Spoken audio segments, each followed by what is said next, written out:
할렐루야. 기록된 하나님의 말씀 성경이라는 주제의 네 번째 강의입니다. 이전까지 추진영 목사님께서 구약과 관련된 내용들을 다루어 주셨고요. 오늘부터 여러분들과 저는 이제 이 신약과 관련된 내용들을 나누어 가도록 하겠습니다. 먼저 기도하겠습니다. 하나님 감사드립니다. 오늘 우리에게 허락하신 이 시간, 하나님의 은혜를 발견하고 하나님의 뜻이 발견되는 시간 되기를 소망합니다. 머리가 자라는 것이 아니라 믿음이 자랄 수 있도록 주님 인도하여 주시옵소서. 감사드리며 예수님의 이름으로 기도드립니다. 전에 제가 새벽 예배에서도 여러분들과 나누었던 적이 있지만요, 이 교육 자기만족의 시간, 또 머리가 자라는 시간이 아니라 은혜를 나누고 은혜를 누리는 시간 되기를 정말 소망합니다. 그리고 신약 성경에 발을 내딛는 독자로서 좋은 발판의 시간 되기를 소망합니다. 오늘 첫 번째 시간, 그리고 다음 시간까지 신구약 중간기라는 내용을 다루게 됩니다.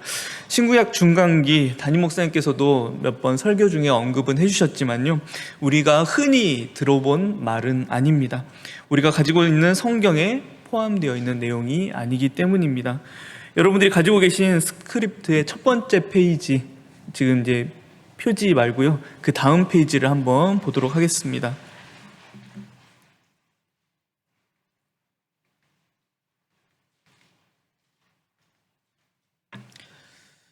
여러분들, 구약 성경의 가장 마지막 책이 무엇일까요? 네, 여러분들 잘 아시네요. 네, 말라기입니다. 하나님께서 선지자 말라기를 통하여 메시아의 길을 예비할 사자를 보내실 그 약속을 하는 것으로 구약의 기록이 끝나게 됩니다. 네, 우리 말라기 3장 1절 말씀 함께 읽어보겠습니다.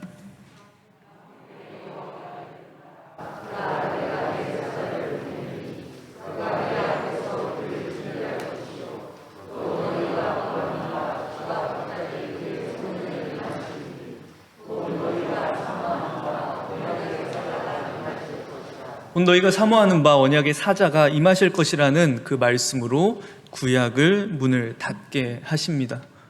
그렇다면 여러분들, 신약의 첫 번째 책은 무엇입니까? 네, 마태복음의 가장 첫 번째 구절, 마태복음 1장 1절은 이렇게 시작됩니다. 아브라함과 다윗의 자손 예수 그리스도의 계보라. 꼭 신약 성경의 문을 여는 문고리와 같은 구절입니다. 말라기를 마치고 이제 구약을 마치고 이 문고리를 열고 신약의 시대로 들어가 보니 어떤가요? 시대적 배경, 특히 그 시대를 다스리는 시대의 패권이 누가 되어 있죠? 페르시아가 아니라 로마입니다. 네, 이스라엘은 자유로운 상태가 아닙니다. 그 말라기의 예언대로 새 사자를 하나님께서 아직 보내시지 않았습니다. 에스라와 함께 회개하던 모습은 간대없고 분노와 독립에 대한 열망으로 가득 찬 모습을 우리에게 보여주고 있습니다.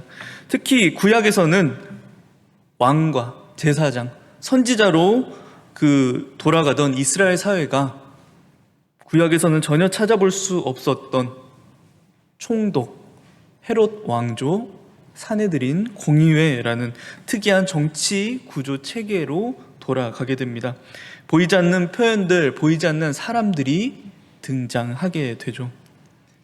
왜일까요?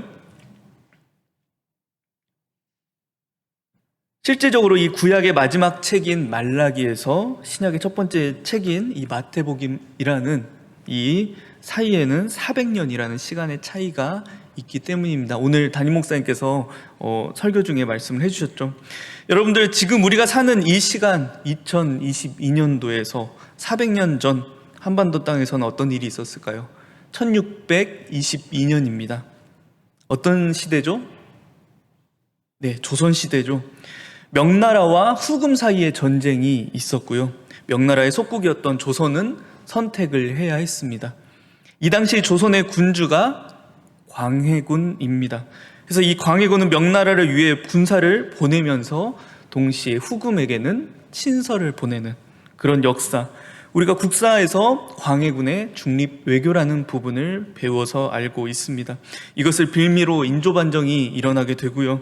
이후로 400년이라는 시간 동안 다양한 시대적 상황을 맞이하며 우리는 이 대한민국을 맞이하게 됩니다. 대한민국 아주 복잡한 시대죠. 다양한 이념과 가치의 갈등과 새로운 체계들이 이 대한민국 위에 세워져 있습니다.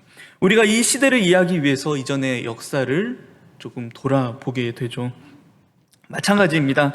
현재 성경을 읽고 있는 독자들에게 있어 구약에서 이 신약은 한 페이지거든요. 한 페이지도 안 되는 그 짧은 분량인데요. 그 사이에는 400년이라는 긴 시간의 간극이 있다라는 것입니다. 성경을 연구한 학자들은 이 400년이라고 하는 이 시간을 신구약 중간기라고 부릅니다. 우리는 하나님께서 이때 어떤 일을 하셨는지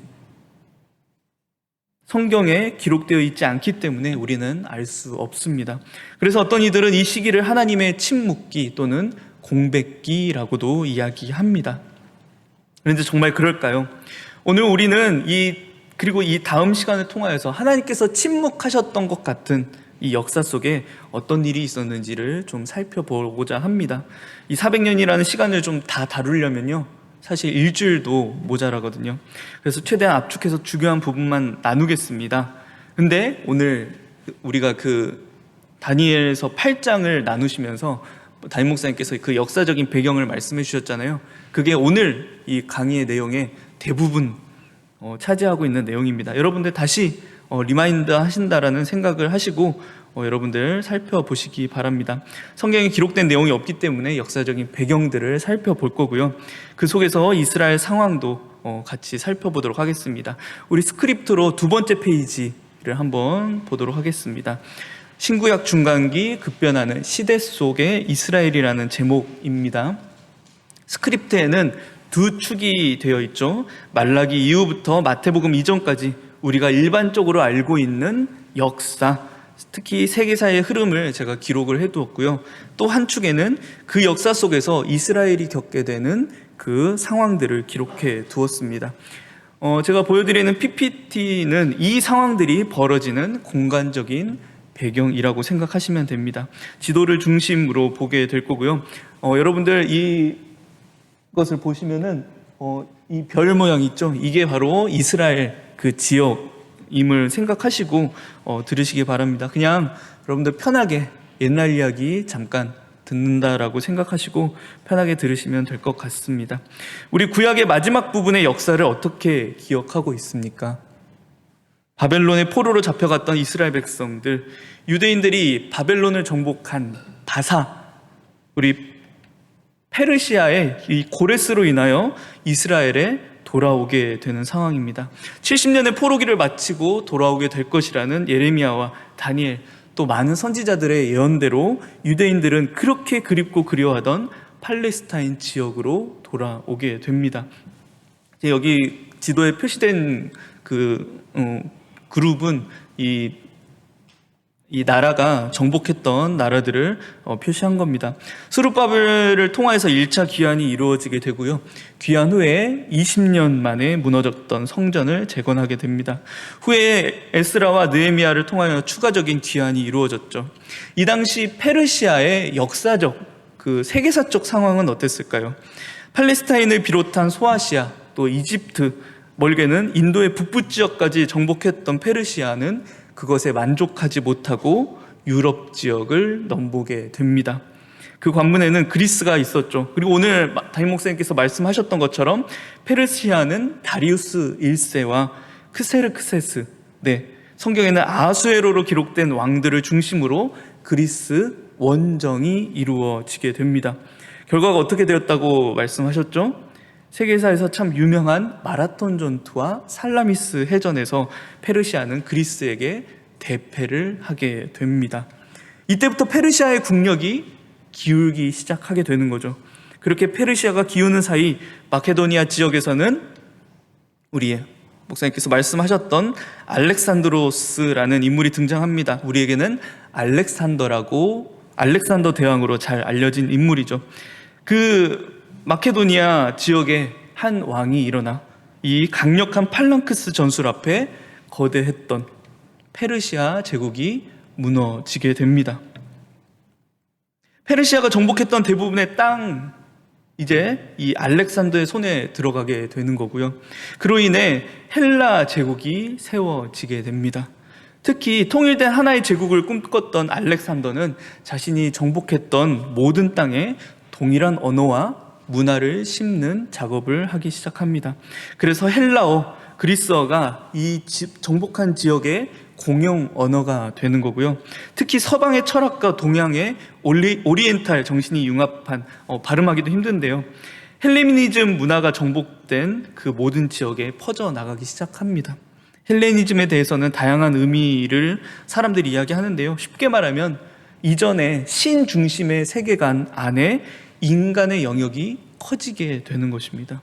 이전까지 종교 중심의 세계관이었다면 이제는 인간의 사고와 이성을 중심으로 하는 그 철학이 그 대등한 그 신 중심의 세계관과 대등한 위치에 처하게 되는 것이 헬레니즘 문화의 특징이라고 합니다. 그래서 이 헬레니즘 문화가 알렉산더가 정복한 그 모든 지역의 생활과 건축, 예술, 문학 등에 지대한 영향을 끼치게 되는 것이고요. 담임 목사님께서도 말씀하셨듯이 팔레스타인 지역에 여호와 하나님이라는 유일 신관을 가진 이스라엘 역시 피할 수 없는 도전을 받게 됩니다. 그리고 많은 사람들, 대다수의 사람들이 이 헬레니즘 문화에 심취하게 되는 거고요. 그런데 알렉산더는 탄압적으로 이 문화를 강요하진 않습니다. 그의 스승이 아리스토텔레스라서 그렇다라는 이야기도 있습니다. 하지만 알렉산더, 과도한 정복 전쟁 때문이었을까요? 이 알렉산더 그 열병으로 인해서 페르시아를 정복한 지 10년도 되지 않아 33세라는 젊은 나이에 죽게 됩니다.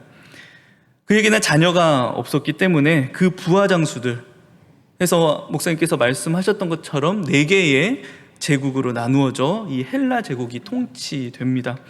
이 분할 통치 시대가 열리게 된 거죠. 근데 말이 분할 통치입니다. 빈틈만 보이면 서로 정복하려는 팽팽한 견제와 긴장의 시대였다라는 거죠. 이들을 통하여서 각각의 왕조가 세워지는데요. 이 중간기 교육에서는 팔레스타인 지역을 장악했던 2개의 왕조만을 살펴보겠습니다. 먼저 팔레스타인 남쪽 이집트를 거점으로 통치했던 이 프톨레미우스 왕조, 또는 톨레미 왕조라고 부르고요. 프톨레미 왕조라고도 부릅니다. 그리고 또 한쪽은 팔레스타인 북쪽 바벨론과 시리아 지역을 거점으로 통치했던 셀유시스 또는 셀류커스라고도 부르는 왕조가 이 두 왕조를 이루게 되는데요. 알렉산더 사후 120년 정도를 톨레미 왕조가 팔레스타인 지역을 다스리게 됩니다. 그런데 이 프톨레미우스 왕조는 이스라엘에게 상당히 친화적인 정책을 펼치게 돼요. 그런데 이후 주전 200년부터 시리아 지역을 통치하던 이 셀류커스 왕조가 프톨레미우스 왕조를 몰아내고 팔레스타인 지역을 장악하게 됩니다.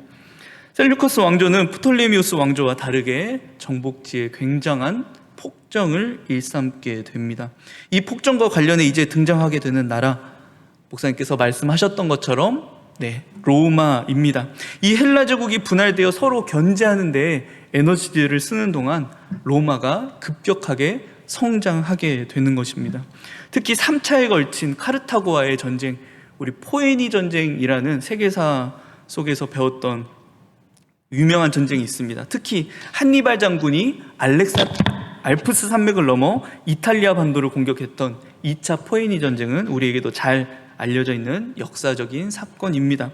이 3차에 걸친 포에니 전쟁은 지중해를 중심으로 한 로마 제국주의의 신호탄과 같았던 그 전쟁입니다. 이 전쟁의 승리로 로마는 이 지중해의 패권을 쥐게 되는 거고요. 특히 팔레스타인을 막 지배하는 이 셀류커스 왕조, 목사님께서 말씀하셨죠? 안티오쿠스 4세, 그 에피파네스라는 그 인물에게는 굉장히 큰 위기감을 가져왔다라는 거죠. 특히 그의 아버지였던 안티오쿠스 3세가 로마와의 전쟁에서 패배했기에 막대한 전쟁 배상금을 지불해야 했습니다. 여러분들, 그 돈이 어디에서 나왔다라고 말씀하셨죠? 이 안티오쿠스 4세가 정복했던 지역 중에 성전에서 그 많은 비용을 대게 됩니다. 또 내부적인 안정을 위하여서 강압적인 통합 정책을 펼치게 되는 것입니다. 특히 이 안티오쿠스의 폭정은 팔레스타인에 거주하던 유대인들에게 굉장한 신앙과 생존의 위협을 가져다 주게 되는 거죠. 할례와 안식을 준수하는 그 일들이 금지되고 토라의 사본들이 불태워지고 그것을 가지고 있다라는 그 이유만으로도 죽임을 당했습니다. 성전에는 제우스를 비롯한 다양한 우상들이 세워지고 그 돼지피로 제사를 드리게 되는 정말 그 가장 저항하는 이들은 어김없이 처형되었던 참 암울했던 시대입니다.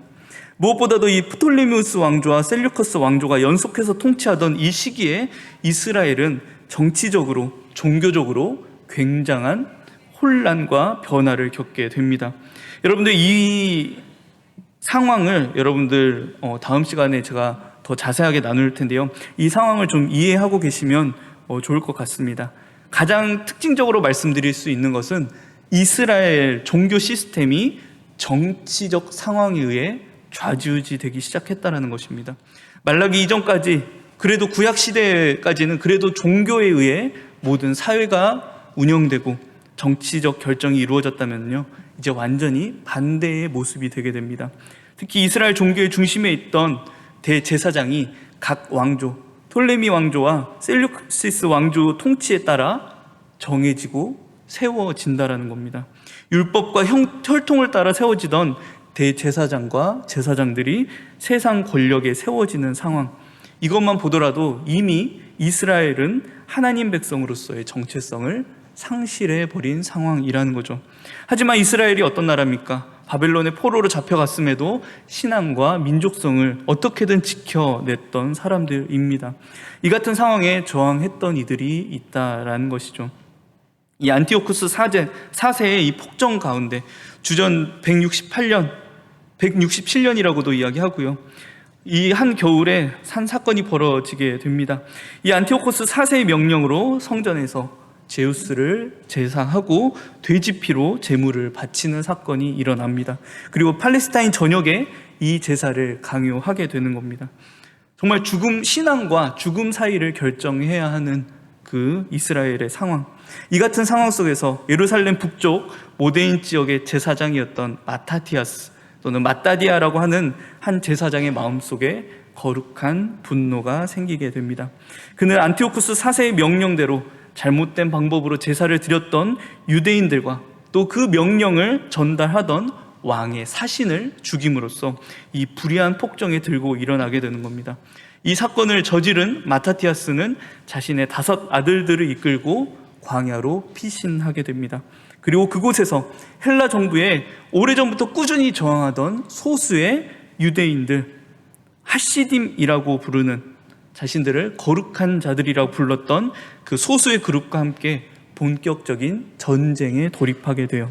하지만 마따디아는 저항의 시작과 함께, 전쟁의 시작과 함께 죽음을 맞이하게 되고요, 그의 아들들 중 마카베오라고 하는, 망치라고 하는 별명을 가진 셋째 아들인 유다가 이 저항을 주도하게 됩니다.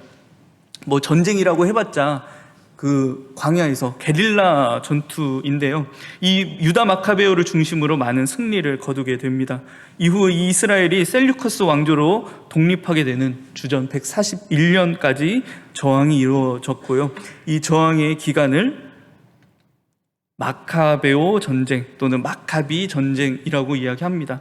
이 시대적 상황을 기록하고 있는 것이 외경으로 분류된 마카베오서입니다. 우리 이 저항의 상황을 그리고 있는 마카베오서를 한번 잠시 좀 보도록 할게요.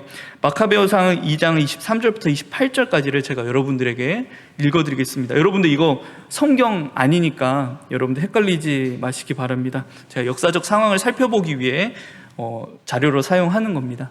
제가 이 상황을 여러분들에게 읽어드리겠습니다. 마따디아의 말이 끝났을 때 어떤 유다인 한 사람이 나와서 모든 사람이 보는 앞에서 왕명대로 모대인 제단에다 희생 제물을 드리려 했다. 이것을 본 마따디아는 화가 치밀어 올라 치를 떨고 의분을 참지 못하여 앞으로 뛰어 올라가 제단 위에 그 자를 죽여버렸다. 그리고 사람들에게 이교 제사를 강요하기 위하여 온 왕의 사신까지 죽이고 제단을 헐어버렸다. 이렇게 해서 마따디아는 전에 비느하스가 살루의 아들 지므리를 찔러 죽였을 때처럼 율법에 대한 열성을 과시하였다. 그리고 마따디아는 거리로 나서서 율법에 대한 열성이 있고 우리 조상들이 맺은 계약을 지키려고 하는 사람은 나를 따라 나서시오 하고 큰 소리로 외쳤다. 그리고 나서 그는 모든 재산을 그 도시에 버려둔 채 자기 아들들을 데리고 산으로 피해 갔다. 네. 외경으로 분류되는 이 시대의 상황을 기록하고 있는 마카베오서의 기록입니다. 이렇게 성전을 빼앗긴 지 3년이 되던 주전 165년 또는 164년경 유다 마카베아와 이 하시딤들은 이 예루살렘 성전을 탈환하게 됩니다. 해서 여기 적힌 것처럼 많은 이들이 이 성전에 들어가서 등불을 밝히며 기뻐하고 하나님께 성전을 봉헌하게 되는데요. 유대인들은 이 날을 여기에 기록된 것처럼 빛의 절기 하누카라고 부르며 기념하게 됩니다. 이것이 요한복음 10장에 기록되어 있는 수전절이라고 부르는 날입니다. 이 성전을 빼앗긴 그 성전을 찾게 된 날이 12월 25일쯤이라고 하거든요. 그러니까 이 때는 겨울이라고 하는 이 부분이 맞는 표현입니다. 이때 예수님께서 성전에 계시다가 이 수전절을 기념하기 위해 왔던 유대인들로부터 에워싸임을 당하게 되시고요. 그들에게 질문을 받습니다. 당신이 정말 그리스도가 맞습니까? 사실 그들이 수전절에 예수님께 기대했던 답변은 아마 이거였을 겁니다. 우리는 로마로부터 독립하게 될 겁니다. 저 사람들이 따르는 예수님, 많은 사람들이 쫓아다니는 예수님을 이 마카베와 같은 혁명을 통하여 이스라엘의 정치적 자유를 가져다 수 있는 정치적인 메시아로 바라보았다라는 겁니다. 근데 예수님께서 이 답변을 하십니다. 나와 아버지는 하나다. 여러분들 앞에서 그 안티오쿠스 4세의 별명이 뭐라고 했죠? 에피파네스. 나는 신의 현현이다. 나는 신이다. 라고 하는 이 에피파네스라는 인물, 그리고 그 에피파네스가 이 이스라엘을 굉장한 탄압을 했다라고 하는 거죠. 그러니까 유대인들의 입장에서는 예수님께서 나는 하나님과 같아, 나는 하나님과 하나야 라는 이 말을 듣고 이 에피파네스를 떠올리게 되는 겁니다.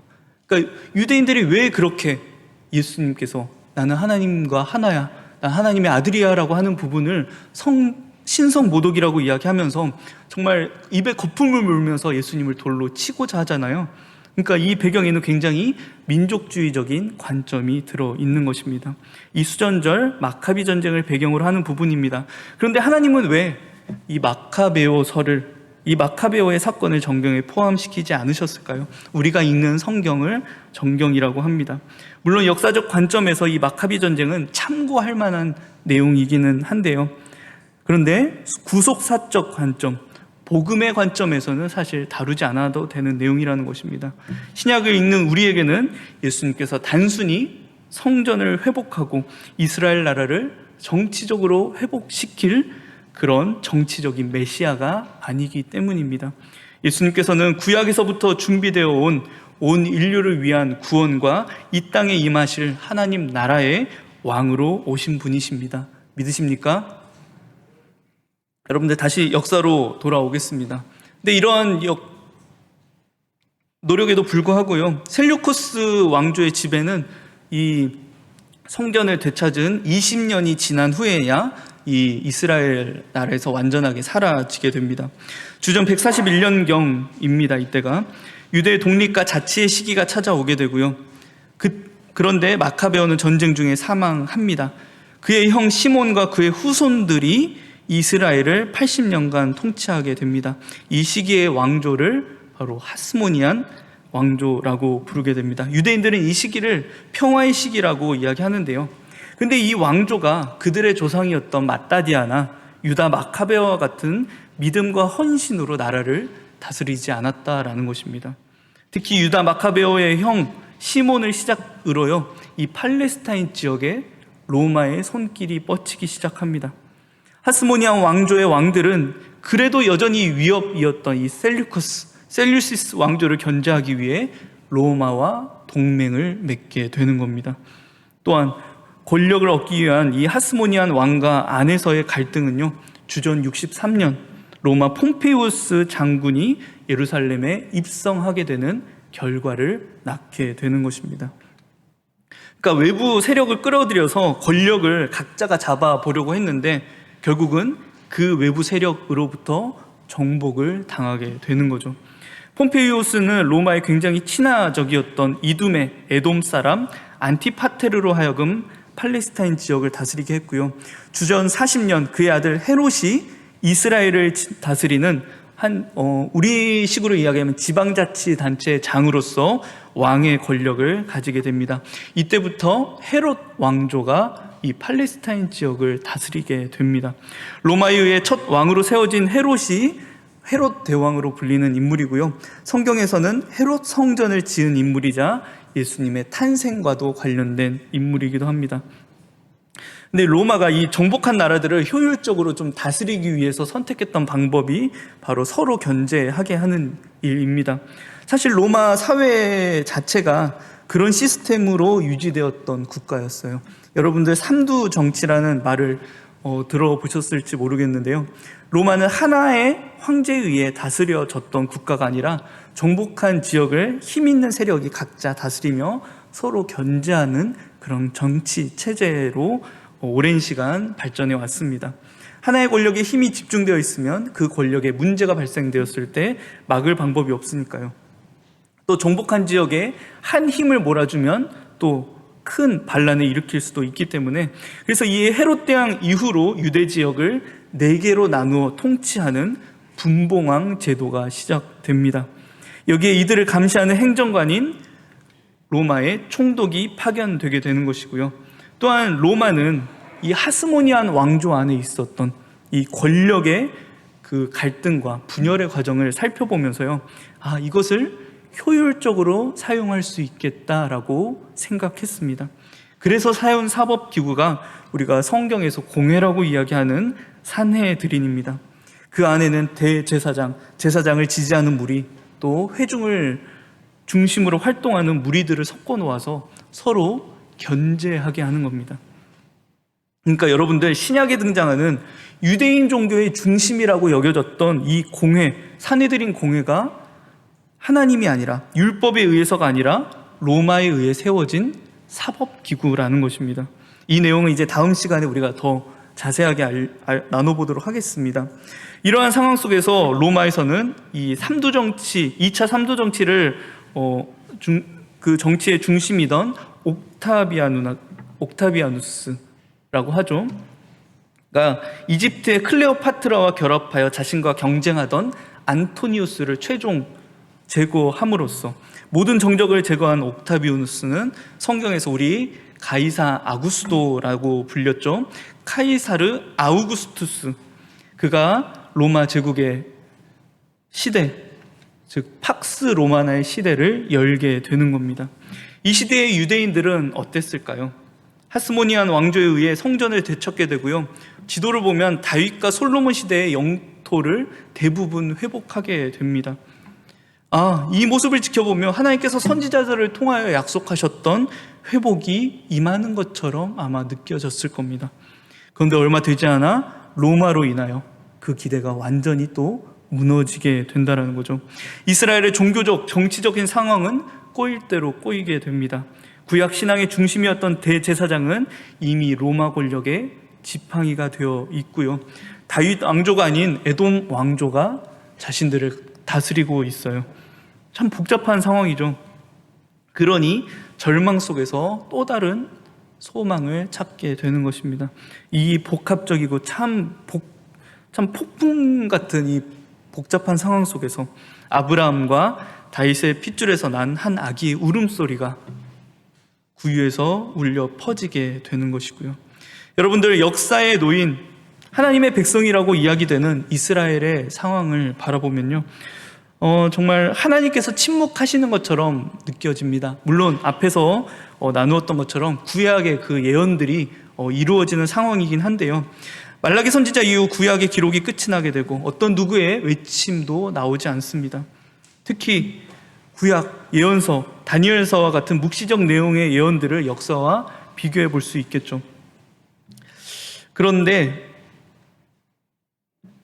우리는 그것보다도 더 넓은 복음의 시각에서 역사를 좀 바라보아야 합니다.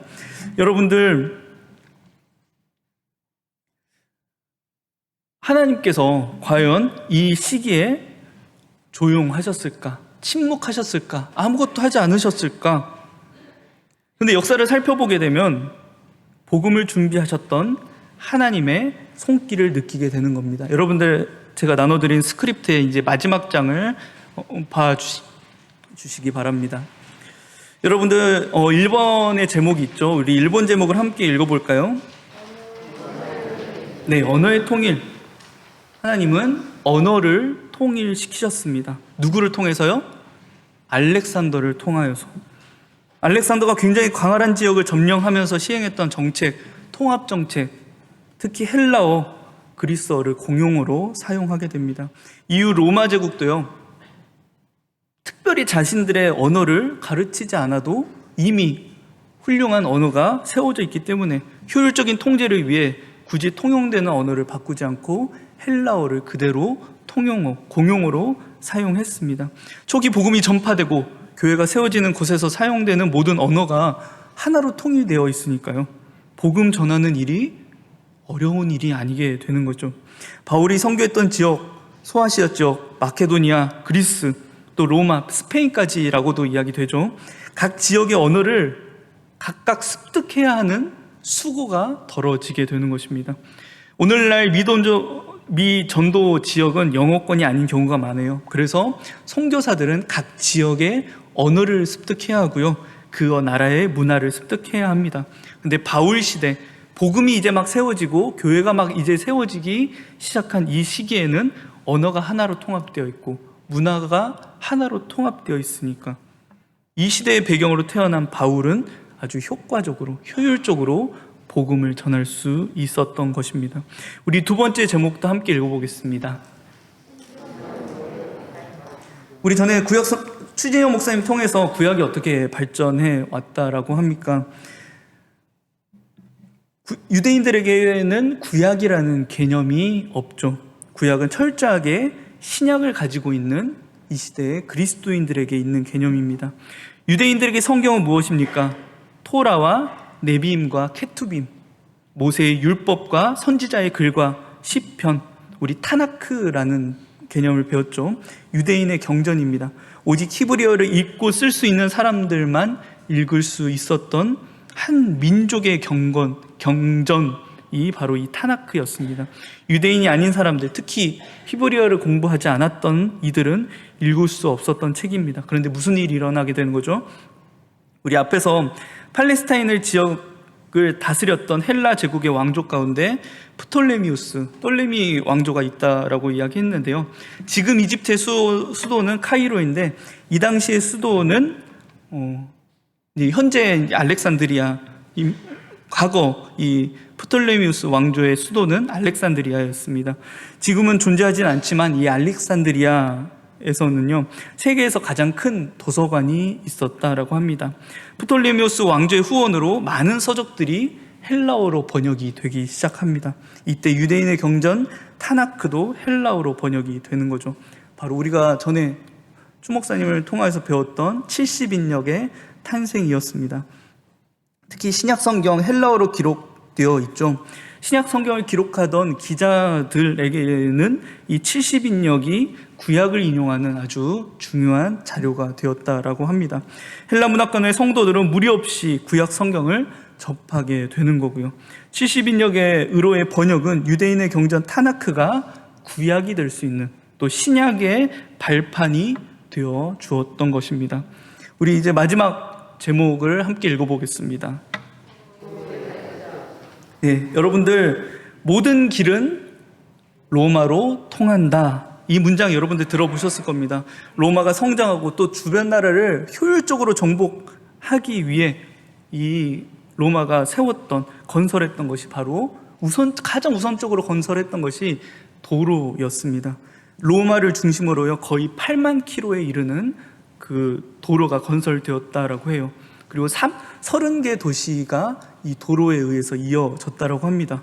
이 도로의 건설은 로마를 대제국으로 만든 가장 큰 이유이기도 하면서요, 서양 문화가 급격하게 성장할 수 있었던 동맥이 되었다라고 합니다.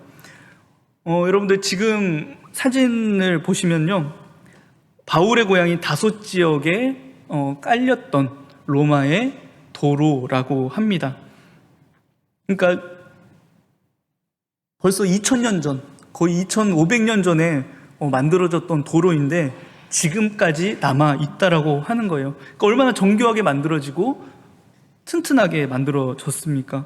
그래서 특히 이 사도 바울이 선교 여행을 다녔던 모든 지역이 로마가 정복했던 주요 도시들, 바울이 선교한 지역을 거리로 환산하면 약 2만 킬로 정도가 된다라고 하는데요, 이 거리는 지구를 반바퀴 돌 수 있는 거리라고 합니다. 그러니까 바울이 아무리 노력해도 산 넘고 물 건너도 사실 인간의 힘으로는 갈 수 없었던 거리였습니다. 그런데 바울은 이 로마가 깔아준 도로를 다니며 복음을 전할 수 있었던 것이죠. 그러니까 바울은 이 통일된 언어와 문화의 배경 속에서, 그리고 로마가 깔아준 이 도로를 걸어가며 깨닫게 되었다라는 것입니다. 하나님께서 저 시대의 패권을 사용하셔서 복음을 준비하셨구나. 그렇게 바울은 갈라디아 교회를 향해 보내는 자신의 첫 번째 편지 가운데 이 고백을 하게 되는 것입니다. 우리 갈라디아서 4장 4절의 말씀을 우리 한 목소리로 읽어보겠습니다.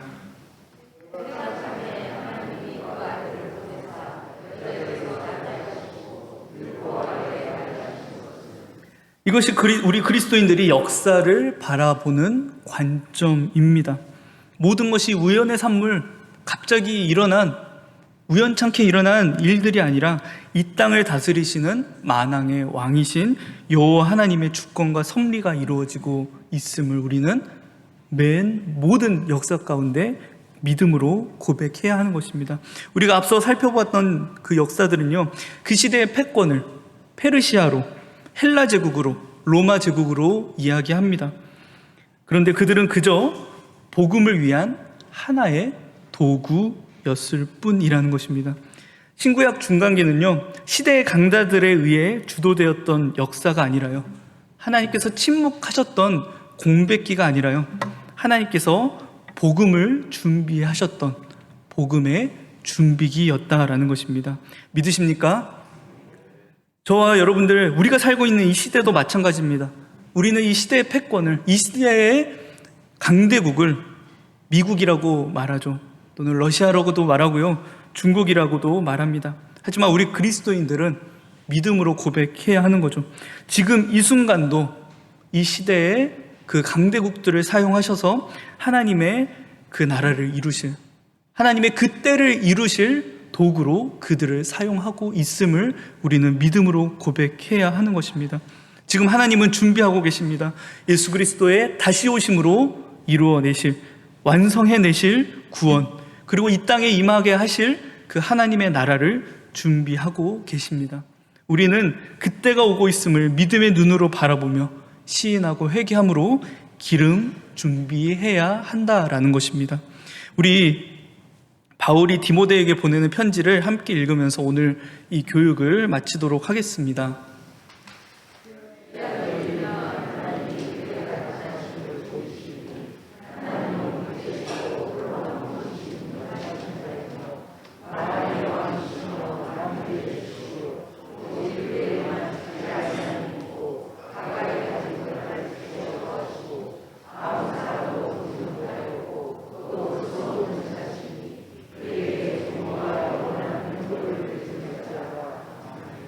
아멘. 하나님께서요, 구약의 그 언약들을 성취하는 기간이기도 하셨지만 복음을 준비하셨던 기간, 그리고 지금 이 순간도 하나님은 하나님의 그 구원의 완성을 이루시는 그 때를 이루어 가시는 만왕의 왕이신 주님을 우리가 믿음의 눈으로 바라볼 수 있었으면 좋겠습니다. 오늘 이 신구약 중간기 교육을 통하여 우리 역사를 주관하시고 구원의 완성을 이루시는 그 때를 준비하고 계신 그 만왕의 왕이신 주님의 우리 그 하나님을, 여호와 하나님을 믿음의 눈으로 보게 되는 계기가 되길 주님의 이름으로 축원드립니다. 기도하겠습니다. 하나님 감사드립니다. 귀한 시간 우리에게 허락해 주셔서 하나님께서 역사 가운데, 역사의 뒤편에서, 아니 역사의 전면에서 어떻게 일하셨는지 우리가 함께 살펴보았습니다. 하나님, 지금도 하나님 일하고 계실 줄 믿습니다. 우리는 이 시대를 바라보며 불안해할 수밖에 없고, 인간의 눈에 보면은, 인간의 마음으로 보면 불안해할 수밖에 없지만, 하나님 우리에게 믿음의 눈을 허락하시고 하나님의 눈을 허락하셔서 이 시대도, 이 모든 패권 가운데서도 하나님께서 만왕의 왕이심을 믿음으로 고백할 수 있도록 주님 우리를 붙잡아 주시옵소서. 감사드리며 예수님의 이름으로 기도드립니다. 아멘.